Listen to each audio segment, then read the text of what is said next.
Bismillahirrahmanirrahim. Assalamualaikum warahmatullahi wabarakatuh. Apa kabarnya anak-anak hari ini? Semuanya sehat-sehat ya? Alhamdulillah. Alhamdulillah ya anak-anak. Hari ini kita bisa berjumpa kembali ya dengan Ustazah Nurul dalam pelajaran bahasa Indonesia. Walaupun kita masih belajar secara jarak jauh ya, tapi semoga kalian semua dalam keadaan semangat ya. Baiklah anak-anak, pada pelajaran bahasa Indonesia kali ini kita akan belajar tentang teks eksplanasi ya, KD 3.3. Apakah itu teks eksplanasi? Mari kita simak penjelasan berikut. Teks eksplanasi adalah teks yang berisi penjelasan tentang suatu hal atau peristiwa yang terjadi di sekitar kita, seperti fenomena alam, sosial, dan budaya.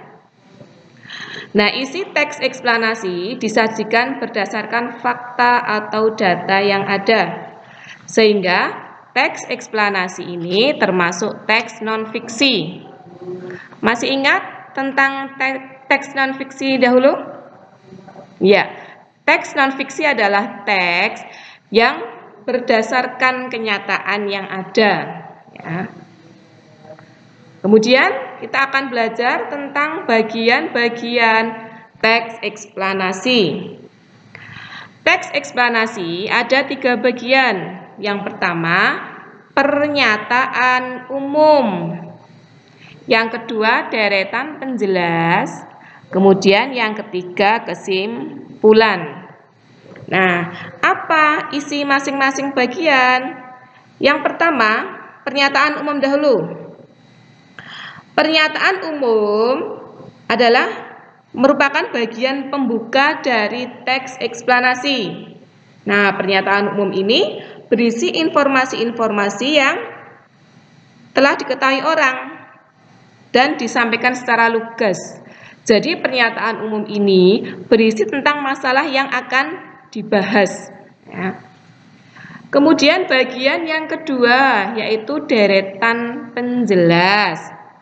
Nah, deretan penjelas ini berisi tentang informasi tambahan atau pendukung dari pernyataan umum.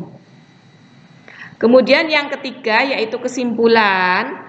Kesimpulan berisi hasil akhir dari pernyataan umum dan deretan penjelas.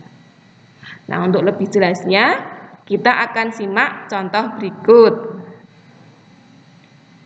Nah, ini contoh ini ada di buku kalian halaman 132. Nah, kalian simak ya.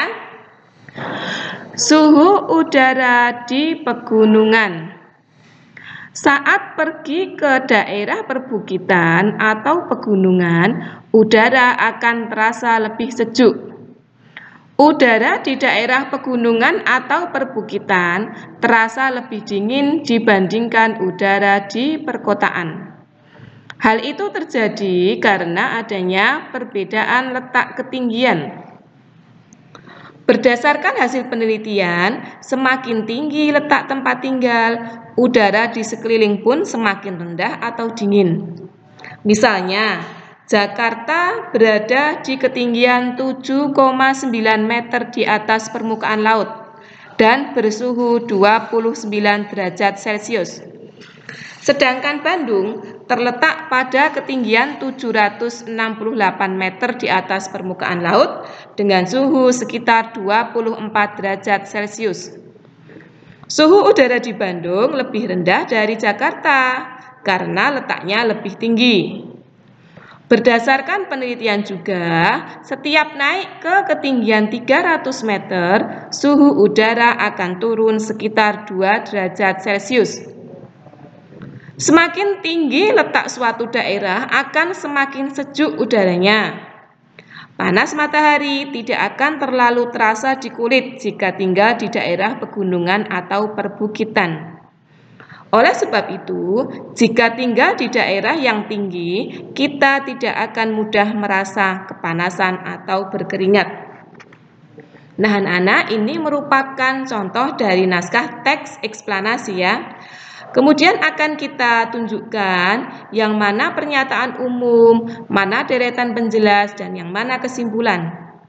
Anak-anak, pernyataan umum pada contoh teks ini terletak pada paragraf pertama. Ya. Pada paragraf ini menjelaskan tentang suhu udara di daerah perbukitan yang terasa lebih sejuk dibandingkan dengan suhu udara di daerah perkotaan.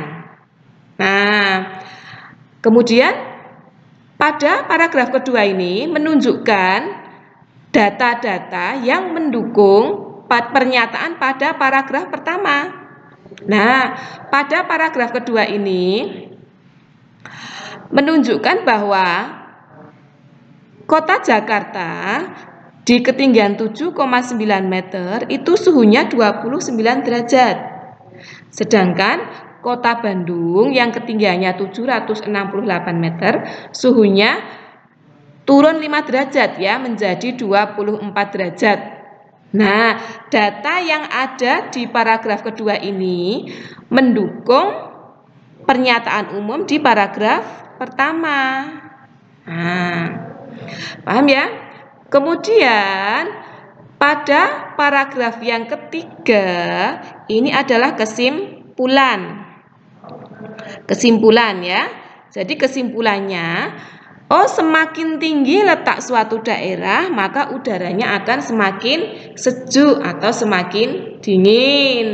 Sehingga kalau udaranya semakin sejuk, maka di kulit tidak terasa panas. Nah, sehingga orang yang tinggal di daerah perbukitan tidak akan mudah kepanasan atau berkeringat. Paham ya anak-anak? Saya kira kalian semua paham ya, mudah kok ya. Kemudian, nah ini ringkasan jawabannya ya, ringkasan jawabannya. Jadi pernyataan umum itu terletak pada paragraf pertama, alasannya karena paragraf pertama merupakan bagian pembuka ya, yang berisi tentang informasi masalah yang akan dibahas. Kemudian deretan penjelasnya terletak pada paragraf kedua, karena pada paragraf kedua itu berisi tentang informasi yang mendukung pada paragraf pertama. Kemudian paragraf ketiga merupakan kesimpulan karena berisi hasil akhir atau rangkuman ya dari pernyataan umum dan deretan penjelas. Nah, mudah ya anak-anak ya. Kalian nanti bisa kalian buka bukunya, bisa dipelajari lagi. Sekarang tugasnya hanya satu, yaitu mengerjakan latihan penilaian harian subtema 1 halaman 135 sampai 136 bagian A dan B ya.